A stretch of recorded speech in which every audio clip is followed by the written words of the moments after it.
Hey guys, DJB here with another video. Today we're covering the FLX10 factory reset.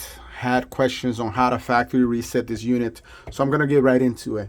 What you want to do is you want to hold shift 4 beats, back button, and then turn the power on.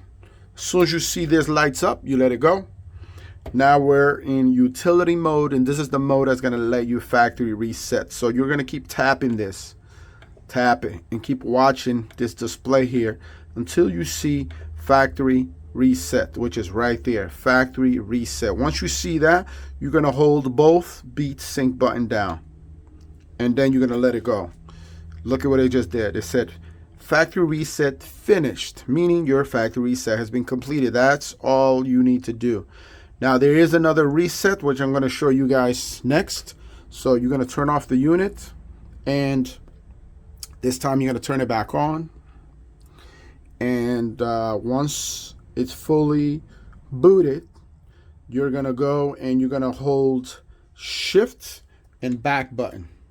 When you do that, you're going to see options in the middle of this this display here, and you're going to scroll down all the way to the bottom. You're going to see factory resets. All you're going to do is hit this, press it down one time, scroll to the right, and you're going to see reset. You're going to hit it. Boom. So you just factory reset it again. I believe this factory resets probably applies to all of the options you have here. When you go through here, you're going to see a lot of options for master, for talk over, so many different options. So when you go here, you have a lot of options, but you also have different options here. So if you want to do a full factory reset, I recommend doing both, and that should solve whatever problem you're having. Good luck. Any questions, concerns, feel free to put in the comments. Like and subscribe for more videos like this. Thank you.